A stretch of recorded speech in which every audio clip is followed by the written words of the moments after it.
All right, folks, Chuck and Ben here, McCown Technology. Want to show you the results of an experiment we've been running for a few months. Got a company that's helped us out a whole lot with this, Irvin Cable. They're down cutting in what I could describe as streets that were once a riverbed of solid river rock that they just poured asphalt on top. I mean, they showed me some of the results of their excavations. I've never seen worse cobble in my life.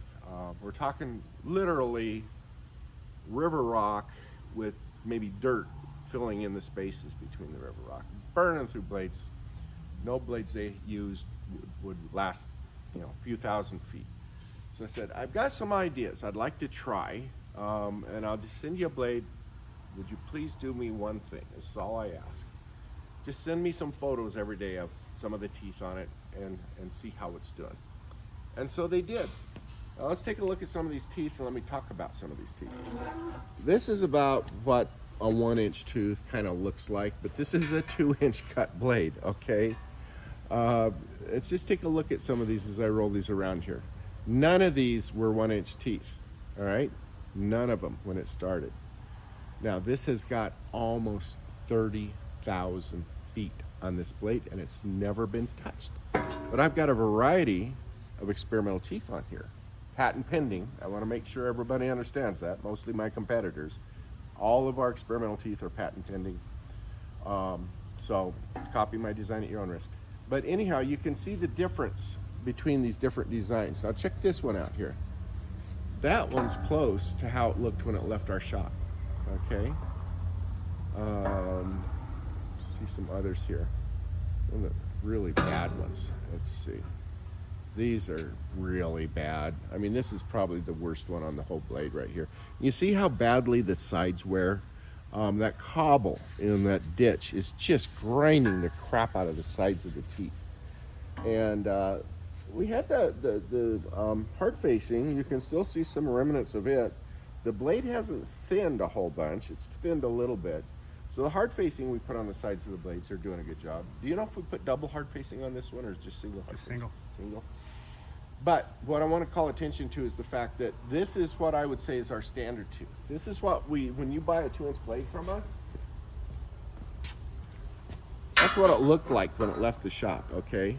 It's a standard 2-inch tooth. And they do a pretty good job in just dirt and regular road base and stuff like that. A lot of people will get, this much footage out of them. But not when you're in solid rock. And so what I did was I made a variety of experimental teeth on this blade. One of them, I don't have any new teeth of that type, but one of them looks like this. And my idea was, it's just killing the sides of the blades. These little round things are PDCs or PCDs, depending on what you want to call them. PDC stands for polycrystalline diamond, PCD. It's actually just this top little black layer on the top is the diamond. The rest of this is a solid carbide button, and then our tooth is made out of super hard steel. And these are just carbide plates here in the middle. PDC. And then PDC is the more common term, and that stands for polycrystalline diamond compact. In any event, we just call them diamonds. They're the expensive part of the blade, okay? So I'm like, what happens if we put diamonds down the edges? Since the edges wear off so bad, that's what's killing all these teeth. Why don't we just line these things with diamonds and see if they last any longer? Well, let's get around here to one of these, if I can find one. Well, I don't see any of these, but I know they were on here. And here's what I've also noticed over the years of doing this. It seems like, I'll get that tooth back. It seems like no matter what you're doing, if you have kind of a square tooth profile, it's these corner ones that are always taking a licking. They get the most damage. So I said, for half of these teeth, why don't we just do that ahead of time? Why don't we make a blade that we just eliminate those corner teeth, and it'll give us a little more impact force on the rocks. I don't know which one. This one looks like it's a pretty good candidate. And so we made half of the teeth on here look like this when they left the shop, okay? And you'll see none of these teeth, the corners survive, not a one on this whole blade. So I was absolutely right in saying these corners are the first thing to get sheared off from impact damage. Now, here's the second thing. Just like if you're using a pickaxe to dig a ditch, you're getting into hard digging, use the pointy part, right?